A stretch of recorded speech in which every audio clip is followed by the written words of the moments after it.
নমস্কাৰ ছাত্ৰ ছাত্ৰীসকল দশম শ্ৰেণীৰ বিজ্ঞানৰ জীৱন প্ৰক্ৰিয়া লেছনটোৰ পৰা এটা ইম্পৰ্টেণ্ট দৰকাৰী প্ৰশ্নসমূহ তোমালোকৰ কাৰণে আগবঢ়াইছোঁ আৰু এইখিনি মেট্ৰিক পৰীক্ষাৰ কাৰণে খুবেই ইম্পৰ্টেণ্ট তো তোমালোকে আহা তেনেহ'লে আমি ভিডিঅ'টো দেৰি নকৰি আৰম্ভ কৰোঁ এতিয়া আমি 1 নম্বৰীয়া প্ৰশ্নখিনি আলোচনা কৰিম আমাৰ দৰে বহুকোষী জীৱৰ অক্সিজেনৰ প্ৰয়োজন পূৰণ কৰিবলৈ ব্যাপন কিয় পৰ্যাপ্ত নহয় এতিয়া উত্তৰটো চোৱা যে বহুকোষী জীৱৰ সকলোবোৰ কোষ পৰিৱেশৰ সৈতে পোনপটীয়াকৈ সংস্পৰ্শত নাথাকে আৰু ব্যাপন প্ৰক্ৰিয়া অতি লেহেমীয়া হোৱাৰ বাবে ইয়াৰ দ্বাৰা শৰীৰটো প্ৰতিটো কোষলৈ ক্ষিপ্ৰতাৰে অক্সিজেন যোগান ধৰাটো সম্ভৱ নহয় তাৰপিছত 2 নম্বৰটো চোৱা সালোক সংশ্লেষণৰ কেঁচামালবোৰ কি কাৰ্বন ডাই অক্সাইড পানী সূৰ্য পোহৰ আৰু ক্ল'ৰ'ফিল প্ৰশ্ন 3টো চোৱা আমাৰ পাকস্থলীত থকা এচিডৰ কাৰ্য কি পাকস্থলীত উত্তৰটো চোৱা যে পাকস্থলীত থকা হাইড্ৰক্লৰিক এচিডে এটা আম্লিক মাধ্যমৰ সৃষ্টি কৰে যিয়ে পেপচিন উৎক্ষেপক সক্ৰিয় কৰে আৰু খাদ্যৰ সৈতে অহা বেক্টেৰিয়াবোৰ ধ্বংস কৰে এতিয়া 2 আৰু 3 নম্বৰৰ প্ৰশ্নবোৰ আমি চাওঁ আহা আৰু এটা ইম্পৰ্টেণ্ট কুৱেশ্যন কি জানানে যে সবাতক স্বৰখন আৰু অবাতক স্বৰখনৰ মাজৰ পাৰ্থক্য লিখা এইটো খুবেই ইম্পৰ্টেণ্ট পৰীক্ষাত আহি থকা দেখা যায় এতিয়া চোৱা সবাতক স্বৰখন অক্সিজেনৰ উপস্থিতিত ঘটে অধিক শক্তি অৰ্থাৎ 38 ATP উৎপন্ন হয় আৰু উপজাত পদাৰ্থবোৰ হ'ল কাৰ্বন ডাই অক্সাইড আৰু পানী এতিয়া অবাতক স্বৰখন বুলি ক'লে অক্সিজেন অনুপস্থিতিত ঘটে যেনে কম শক্তি 2 ATP অৰ্থাৎ ATP ফুল ফৰ্মটো তোমালোকে জানানে এডিশ্যনেল ট্ৰাইফস্ফেট এতিয়া উৎপন্ন হয় আৰু উপজাত পদাৰ্থবোৰ হ'ল ইথানল বা লেক্টিক এচিড এতিয়া প্ৰশ্ন 5 নম্বৰটো চোৱা যে আমাৰ শৰীৰত চৰ্বিজাতীয় খাদ্য কেনেকৈ পাচন হয় আৰু এই প্ৰক্ৰিয়া ক'ত ঘটে চৰ্বিৰ পাচন ক্ষুদ্ৰান্তত ঘটে আমি গম পাইছোঁ নহয় যে চৰ্বিৰ পাচন ক'ত ঘটে ক্ষুদ্ৰান্তত ঘটে মানে ক'ত হজম হয় ক্ষুদ্ৰান্তত ঘটে আৰু যকৃতে নিঃসৰণ কৰা পিত্তৰসে চৰ্বিৰ ডাঙৰ কণিকাবোৰ সৰু সৰু কৰে অৰ্থাৎ ইমালচিফিকেশ্যন আৰু তাৰ পাছত অগ্নাশয়ৰ পৰা অহা লাইপেজ উৎক্ষেপক চৰ্বিক ফেটি এচিড আৰু গ্লিচাৰলৈ পৰিৱৰ্তন কৰে এতিয়া 6 নম্বৰটো চোৱা যে মানুহৰ তেজৰ দ্বিচক্ৰীয় সংবহন কি মানুহৰ শৰীৰত তেজ এবাৰ সম্পূৰ্ণ পৰিভ্ৰমণ কৰিবলৈ হৃদপিণ্ডৰ মাজে দুবাৰ পাৰ হৈ যাব লগা হয় এবাৰ অক্সিজেনযুক্ত হয় আৰু এবাৰ অক্সিজেনবিহীন হয় ইয়াকে দ্বিচক্ৰীয় সংবহন বোলে আৰু ই অক্সিজেনযুক্ত আৰু অক্সিজেনবিহীন তেজ পৃথক কৰি ৰাখিবলৈ সহায় কৰে এতিয়া আমি 5 নম্বৰীয়া প্ৰশ্ন চাওঁ আহা যে মানুহৰ ৰেচনতন্ত্ৰ এটি চিহ্নিত কৰা চিত্ৰ অংকন কৰা আৰু মূত্ৰ কেনেকৈ উৎপন্ন হয় তাক বৰ্ণনা কৰা এইটো 5 নম্বৰৰ কাৰণে আহি যাব পাৰে আৰু পৰীক্ষাত এই প্ৰশ্নটোৰ বাবে আমি কি কৰিব লাগিব বৃক্ক আৰু নেফ্ৰনৰ চিত্ৰটো আমি আঁকিব লাগিব যিসকলে এই নতুনকৈ আহিছা মোৰ এই চেনেলটো ছাবস্ক্ৰাইব কৰিবলৈ নাপাহৰিবা এনেকুৱা ইম্পৰ্টেণ্ট কুৱেশ্যনসমূহ প্ৰায় আহি পৰিব আৰু তোমালোকৰ যদি মেট্ৰিকৰ পৰীক্ষা ভাল ৰিজাল্ট কৰিবলৈ মন আছে তেনেহ'লে আমাৰ চেনেলটো ছাবস্ক্ৰাইব কৰিব বুলি আশা কৰিছোঁ আহা তেনেহ'লে আকৌ ভিতৰলৈ সোমাই যাওঁ এতিয়া আমি যিটো কুৱেশ্যন আছিলে প্ৰশ্ন 7 নম্বৰটো যে ৰেচন তন্ত্ৰটো চিহ্নটো অংকন কৰা মূত্ৰ কেনেকৈ উৎপন্ন হয় তাক বৰ্ণনা কৰিবলৈ কৈছে এতিয়া চোৱা মূত্ৰ উৎপাদন প্ৰক্ৰিয়া বৃক্কত থকা নেফ্ৰনবোৰ তেজৰ পৰা ইউৰিক এচিড আদি বৰ্জিত পদাৰ্থবোৰ ছেকেণ্ড প্ৰক্ৰিয়াৰ পৃথক কৰে ছেকেণ্ডৰ পাছত প্ৰাথমিক মূত্ৰখিনি নলিকাৰ মাজেৰে যাতে দৰকাৰী পদাৰ্থ যেনে গ্লুক'জ এমিনো এচিড আৰু পানী পুনৰ শোষিত হয় অৱশেষত মূত্ৰনলীৰে গৈ মূত্ৰক্ষীৰত জমা হয় বুজি পাইছা তাৰপিছত পৰীক্ষাৰ বাবে প্ৰয়োজনীয় চিত্ৰসমূহ আহি যাব পাৰে তোমালোকে চাবা মানুহৰ পাচনতন্ত্ৰ হিউমেন ডাইজেষ্টিভ চিষ্টেম মানুহৰ হৃদপিণ্ডৰ লম্বছেদ ইণ্টাৰনেল ষ্ট্ৰাকচাৰ অফ হাৰ্ট পাৰ্টৰ প্ৰস্থছেদ ক্ৰছ ছেকশ্যন অফ লেফ্ট নেফ্ৰনৰ গঠন ষ্ট্ৰাকচাৰ অফ নেফ্ৰন অতিৰিক্ত গুৰুত্বপূৰ্ণ প্ৰশ্ন উত্তৰ মুচা আহা যে উদ্ভিদৰ দেহত পানী আৰু খনিজ লৱণ কেনেকৈ পৰিবহণ হয় আমি উত্তৰটো চাব লাগিব উদ্ভিদৰ দেহত পানী আৰু খনিজ লৱণ জাইলেম কণাৰ জৰিয়তে পৰিবহণ হয় হিপাৰ কোষে মাটিৰ পৰা আয়নসমূহ সক্ৰিয়ভাৱে গ্ৰহণ কৰে যাৰ ফলত মাটি আৰু হিপাৰ মাজত গ্ৰাহতাৰ পাৰ্থক্য ঘটে আৰু পানীৰ হিপাত প্ৰৱেশ কৰে ইয়াৰ উপৰি পাতৰ পৰা হোৱা বাষ্পমোচন অৰ্থাৎ ট্ৰান্সপিৰেশ্যন প্ৰক্ৰিয়াৰে ফলত হোৱা সৃষ্টি হোৱা শোষণ টানে পানীখিনি ওপৰলৈ উঠাত সহায় কৰে শোষণ টানে হৈ আছে এতিয়া শোষণ হয় ঠিক আছে তাৰপিছত প্ৰশ্ন 9 নম্বৰ চাওঁ আহা এতিয়া 9 নম্বৰ প্ৰশ্নটো চাওঁ আহা যে ফ্লোয়েম কোলৰ জৰিয়তে খাদ্যৰ স্থানান্তৰ কেনেকৈ ঘটে ফ্লোয়েম কোলৰ জৰিয়তে পাতত প্ৰস্তুত হোৱা খাদ্য উদ্ভিদৰ আন এক অংশলৈ স্থানান্তৰ হোৱা প্ৰক্ৰিয়াটোক স্থানান্তৰণ বোলে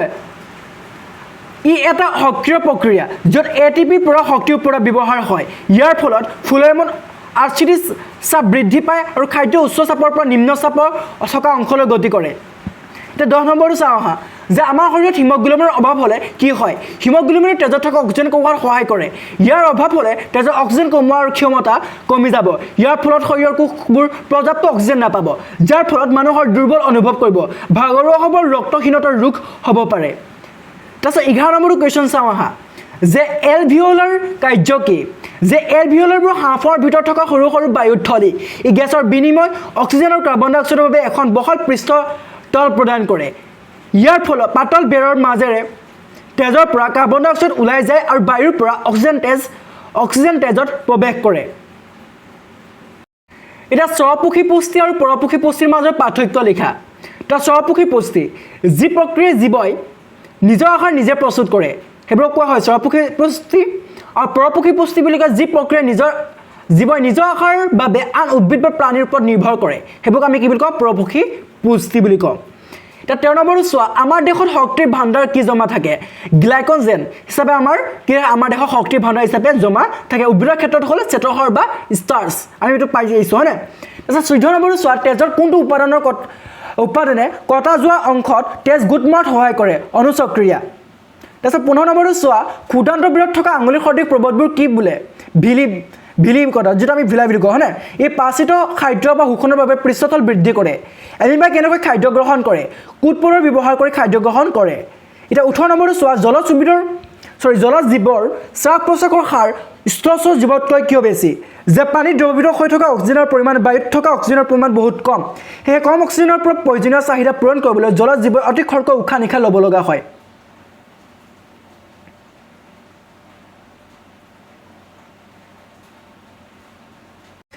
আমাৰ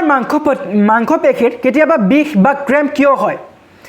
যেতিয়া আমাৰ মাংসপেশীত অক্সিজেনৰ অভাৱ হয় যেনে দৌৰিলে বা বেছি ব্যায়াম কৰিলে তেতিয়া তাত পাইৰুভেটৰ পৰা লেক্টিক এচিড উৎপন্ন হয়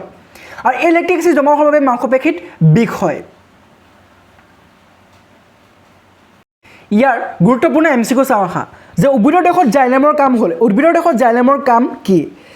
এতিয়া চোৱা অপশ্যন 4টা আছে পানীৰ পৰিবহণ খাদ্য পৰিবহণ এমিনো এচিডৰ পৰিবহণ অক্সিজেনৰ পৰিবহণ আমি শুদ্ধ উত্তৰটো হ'ব অপশ্যন এটো হ'ব অৰ্থাৎ পানীৰ পৰিবহণ এতিয়া 2 নম্বৰটো চোৱা তলৰ কোনটো স্বপুখী পুষ্টিৰ বাবে আৱশ্যক এতিয়া স্বপুখী পুষ্টিৰ বাবে কি আৱশ্যক তৃতীয় ওপৰৰ আটাইকেইটা মানে কি যে কাৰ্বন ডাই অক্সাইড আৰু পানী ক্ল'ৰফিল সূৰ্য পোহৰ হয়নে ওপৰৰ আটাইকেইটা ইম্পৰ্টেণ্ট হয় তাৰপিছত নেক্সট 3 নম্বৰটো চোৱা যে পাইৰুভেট অণু ভাঙি কাৰ্বন ডাই অক্সাইড পানী আৰু শক্তি উৎপন্ন হোৱা বিক্ৰিয়াটো ক'ত ঘটে সাইটোপ্লাজমত ঘটে নে মাইট্ৰকণ্ড্ৰিয়াত ঘটে নে ক্ল'ৰপ্লাষ্টত ঘটে নে কোষ কেন্দ্ৰত ঘটে অপশ্যন বিটো শুদ্ধ হ'ব অৰ্থাৎ খ মাইট্ৰকণ্ড্ৰিয়া এতিয়া আমাৰ নেক্সট 4 নম্বৰ চাওঁ আহা আমাৰ লালনিত থকা উৎসেচকটো কি বোলা হয় pepsin lipase amylase trypsin option চিটো শুদ্ধ হ'ব অৰ্থাৎ এমাইলেজ তো ক্ষুদ্ৰান্ত চৰ্বি অৰ্থাৎ ইমালচিফিকেশ্যন কোনে কৰে পিত্তৰসে কৰে নে অগ্নাশয় ৰসে কৰে নে হাইড্ৰক্লৰিক এচিডে কৰে নে পেপচিনে কৰে পিত্তৰসে কৰে ন এতিয়া চোৱা স্বপুখী জীৱই শক্তিৰ ভাণ্ডাৰ হিচাপে কি জমা কৰি ৰাখে গ্লুক'জ হিচাপে নে শ্বেতসাৰ নে গ্লাইক'জেন নে প্ৰ'টিন এতিয়া আমি জানো অপশ্যন খ হ'ব শ্বেতসাৰ এতিয়া 7 নম্বৰটো চোৱা তলৰ কোনটো হৃদপিণ্ডৰ কোঠাৰ বেৰ আটাইতকৈ ডাঠ সুঅলিণ্ড বাওলিণ্ড সুনীলয় বাওনীলয় এতিয়া বাওনীলয়টো আটাইতকৈ ডাঠ এতিয়া মাছৰ হৃদপিণ্ড কেইটা কোঠা থাকে দুটা থাকে আমি সেইটো জানো যে নেফ্ৰনৰ কাপ সদৃশ অংশটো কি বোলে যে গুলেৰুমলাছ বুলি কয় নে বাউমেনৰ কেপচুল বুলি কয় নে সংগ্ৰাহী নলিকা বুলি কয় নে হেলনিৰ লুপ বুলি কোৱা হয় এতিয়া অপশ্যন খটো হ'ব অৰ্থাৎ বাউমেনৰ কেপচুল বুলি কোৱা হয় এতিয়া 10 নম্বৰটো চোৱা উদ্ভিদৰ দেশত খাদ্য স্থানান্তৰণৰ বাবে দায়ী কলাবিধ হ'ল কি দায়ী কলাবিধ কি যে অপশ্যন গটো শুদ্ধ হ'ব অৰ্থাৎ ফ্লোয়েম ঠিক আছে এতিয়া আৰু নেক্সট 10টা চাওঁ আহা 1 নম্বৰটো চোৱা স্বপুখী পুষ্টিৰ বাবে আৱশ্যক উপাদানসমূহ হ'ল কি আমি একেটাকে ৰিপিটেড হৈ আছে নহয়